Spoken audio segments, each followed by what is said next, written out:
Hello and welcome to Mid-Range Jimbo Show. I'm Austin. And I'm Michael, and if you like hearing about basketball, well, drop a like and subscribe. Really appreciate it. Today, these are my 5 hot takes. And first off, I have Anthony Davis wins the Defensive Player of the Year. I mean, I don't think this is too hot of a take. I think he could have won it last year. Honestly, in my opinion, I thought he should have won it. Right? Yeah. Granted, Giannis was the best defensive player on the best defensive team, which usually gets it, but still. I mean, Anthony Davis, obviously, he's the anchor of the defense for those Lakers, and he's definitely shown that he has the Defensive Player of the Year potential. His whole career, people have said that about him. And Yeah. I mean, you look at when he's off the court, the Lakers' defense is so much worse. Oh, yeah. It's way worse. Like that finals game where he went down with that ankle injury. Yeah. And the Heat just went on a run while he was out. They were just yeah. feasting because he wasn't there, switching, protecting paint, calling out what to do on the defensive end. He, in my opinion, I think he is the best defensive player in the NBA. That's why I thought he should have won it last year. Just based on stats last year, less than 6 feet from the basket, he held opponents to under 50% shooting, which is 11 points better than the league average. The league average is 61.1% field goal percentage. He held them to 49.8%, which is incredible if you ask me. He affects players that much. And then not even just rim protection, less than 10 feet from the basket. So, I mean, still that's kind of close, but that's a mid-range shot still at that point. He held opponents to 10 points better than league average. He held them to 47.2, and league average is 57.2. So if you just ask me, I mean that's already such an improvement. You can't get too much better than that. My next one is I think the Portland Trailblazers could be the 2 seed in the playoffs. This is going to be interesting to see how it works out because obviously they'll have Nurkic back for a full season. They added Robert Covington. So they have a lot of pieces from last year, and then they're also just improving on that. So definitely, I mean, look at a guy like Gary Trent Jr. He showed a lot of promise in the bubble. He was averaging like 18 points a game in the bubble. That's pretty impressive on good efficiency too. I don't know if he'll do that in the regular season, but even then, I mean, he's still a good player, good offensive player to have. And I mean, they'll have Zach Collins back as well. I really like him. He's very good defensively. He's still got some room to grow, but I mean, he's a good player. Yep, Rodney Hood should also be back sometime this season, I believe, because he tore his Achilles. I can't remember what time in the regular season last year. I can't remember what time of year it was around, but he should be back sometime this season, and hopefully he'll be able to contribute to the team again like he was. Yeah, I don't know how exactly he'll be looking coming back from that, but it'll be interesting to see how he does. And we talked about this before about the Blazers declining his option and then re-signing him, or what exactly they did. I mean, that just shows loyalty to the player, and I think that's really going to help this team because I think that the front office is on their side, which really goes a long way. Definitely, yeah, and they brought back Carmelo as well. He's going to be back again. He's really proven that I think he can play his role very well, being a role player now instead of the first option on a team. He's done that really well, and he'll continue to improve at that, and I think he'll have a bright future in Portland. And they brought in Harry Giles, who, I mean, this is kind of like a prove-it contract. I don't expect too much from him. Derrick Jones Jr., I mean, is athletic, decent defender. He'll help him out, and then Enes Kanter as well. I mean, he'll help him out. Not too much defense. He's coming back to Portland. He played coming there. Back.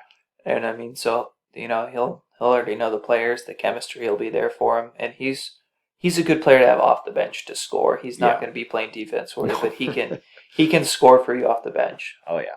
So I think the Blazers have a shot at the 2 seed. I think realistically, they're maybe top 6. I don't think they'll have to go through the play-in games. No, I don't think they will either. 2 seed is my prediction for them. The next one is James Wiseman winning Rookie of the Year. I think this one probably has the most potential to happen out of all of mine, other than Anthony Davis, just because with Klay Thompson out, I mean, you look at the rest of the guys on the Golden State roster. Between Steph, Wiggins, Oubre, Pascal, and Draymond, how many of them are really going to be like a scoring option? I mean, definitely you could say Wiggins, you could say Oubre. I don't think Eric Pascal can be a scoring option. I don't think Draymond really will be. He never really has been. No, not at all. So I see Wiseman sliding right in there. And I think he could start day one and really prove himself. I mean, he's got a little bit of a mid-range shot, which I think will be good for pick and pop with Curry. I mean, he can also roll to the basket. He's got a good face-up game. Yeah, he's really talented. It's just I feel like with him, I think he's more of a third option on this team because Wiggins usually makes himself the second option on a team, even if he shouldn't be. Yeah. Because obviously you're putting everything on Curry this year to do that. Well, when Jimmy Butler was in Minnesota, Wiggins was the third option. He was taking more shots than Butler, though. Yeah, you're right. Yeah. So I think with that alone, that's more shots away from him. He, like you said, he has a nice face-up game, nice mid-range shot, but if I'm living with him taking a 15-foot jumper every time, I'm doing that every day of the week. I'm going to say, you beat me, and I'm not letting Curry torch me for 40 every night. Yeah. I think that's just what's going to get him a lot of looks. I mean, they have some decent defenders, and as long as he can give solid rim protection, I think they'll try and funnel guys into the paint right into him. Right. So that'll really inflate his block numbers and stuff like that. So, I mean, yeah, that's what Milwaukee did, Brook Lopez, to make him such a good rim protector.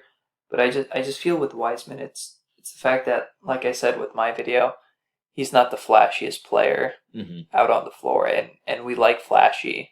In the NBA, the community does, especially casual fans. And there's nothing wrong with being a casual fan, Yeah. It's you like to see all those highlight plays, and I think someone like a LaMelo Ball brings that a lot more than Wiseman does. Yeah. And I'd say LaMelo's obviously going to average more assists and probably more points than Wiseman does, and that's kind of a bigger number. I don't know about points exactly because I feel like LaMelo will probably shoot much lower percentages, but I mean, obviously more assists. Wiseman's not really a playmaker, right. But I think Wiseman could easily grab 10 boards a game. And when you're talking about casual fans, they just see, oh, this guy's averaging 10 rebounds. He's a good defender. Or he might have a couple blocks and be like, oh yeah, he's a good defender. Right, that's fair too. So I think he's definitely got a good shot at winning Rookie of the Year. My next very bold prediction, this one's very bold, is the Charlotte Hornets making the playoffs. I don't know whether they'll be a top 8 seed or end up in the play-in games, but I think they have a pretty good shot at making the playoffs. Yeah, they do. They very much do. I mean, obviously they have LaMelo Ball. Gordon Hayward is going to be their guy now moving forward. He's going to be their number one option, and we all forget that Gordon Hayward as a number one option in Utah, they were a playoff team. I don't necessarily know if Gordon Hayward is going to be the number one scoring option. I feel like it's going to change on a game-to-game basis because Devontae Graham is a very good scorer. Even if he comes off the bench, I mean, you can still have him be like your primary guy whenever he's out on the court, and I think that's enough to be considered a number one scorer, especially when you don't have a really set list of guys, any stars that's like, okay, this guy's taking 20 shots a game and whatnot. Right. Yeah, that's fair too. I mean, the team it's kind of weirdly constructed like that, where you don't have really any players that you can just say, go get me a bucket. Yeah. And I think Hayward can be that. It's just he needs to get back into the groove of doing that because it's been years since we've seen him doing that on a team. I mean, I could see Gordon Hayward, Terry Rozier both taking like the same amount of shots per game. Give him at least like 15. Well, Rozier is kind of a chucker, so yeah. I mean, he's not going to be he's not going to have the most points per game, but I'm saying he can get the most shots up. And I think this team's ceiling is the playoffs. And I'm even if I'm not fully believing it, I'm making the prediction that they're going to make the playoffs. And that's fair. They have the chance to, and that's something we don't really often say for the Hornets, is that they have a chance to do the playoffs. Yeah. And my final prediction is not so much of a bold one, but I definitely think that the Lakers can repeat. I think that they improved over the offseason. I mean, you just look at their roster. Like, granted, they lost Dwight. They lost Rondo. They lost Avery Bradley. But, I mean, they're bringing in Marc Gasol, Montrezl Harrell, Wes Matthews, Dennis Schroeder. I mean, I would argue that as a collective, those players are better than the players that they lost. 100%. And like you said, this isn't the biggest bold prediction out there, but you got to think how hard it is to go back to back for a championship first off, and then with this, what was it? Something crazy like they have like not even 3 months of basketball time off before the new season starts, whereas teams that didn't make the bubble have almost a full year off from playing basketball. Which I feel like a lot of those teams will come back rusty. Maybe that means that like a team like the Lakers or the Heat they might start off the season a little slower. I think that this team has the best overall talent. I mean, it's got LeBron, Frank Vogel, Anthony Davis. I think those are the three key pieces that they really needed last year, and they still have them all this year. Right. So exactly, and I mean, AD, he's definitely up there as a guy who's the leader of your team now, because LeBron is getting a little older, but he's definitely going to be, I think, the number one option this year. I don't know if LeBron will be the number one option. I mean, I could definitely see for the regular season him just trying to feed Schroeder, Harrell, and Anthony Davis. Just try and feed them, get them going, get the chemistry right, and then, once the playoffs start, then LeBron maybe try and look to score more for himself. Obviously, he's going to have some games in the regular season where he has 30-plus points and stuff like that, but I think being a dominant scorer, that part of LeBron's career is kind of over. Yeah. I think he kind of started transitioning last season as being more of a facilitator, just really getting people going, being more of a point guard than a small forward. Yeah, and I mean, even LeBron not being a dominant scorer, he's still going to be averaging like 20 a game, which is still really good, of course, but that's just funny to say that, he's not a dominant scorer, but he's still averaging 20 points a game, I mean, he's still probably going to average like in between 22 and 25 points, probably somewhere in between 7 and 9 rebounds, and I would probably say 9 or 10 assists a game.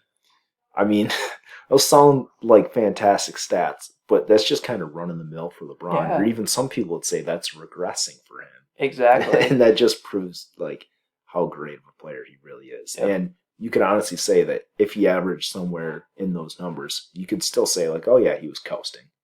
Exactly, and you'll be hearing like he'll have a couple bad games in a row, and people will be like, "Oh, LeBron's finally regressing." Yeah, then he'll come out and drop like 32 games in a row with triple doubles, and then we're like, "Never mind." Yeah, I mean, LeBron. I mean, he knows what he's doing with his body. He's just taking care of himself. So, I think he doesn't have any problem with the regular season. I think he's just going to take it easy. Once we get to the playoffs, I mean, he's going to unlock playoff mode and whatnot. Playoff LeBron's going to be there in full force, that's for sure. Yeah, so I definitely think they have the best chance to repeat, and it's pretty hard to argue against it because I wouldn't say any other teams got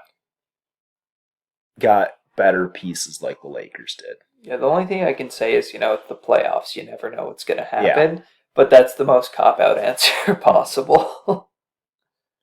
So we want to thank you guys for watching. If you like this video, go ahead and drop a like, subscribe. We'd really appreciate it.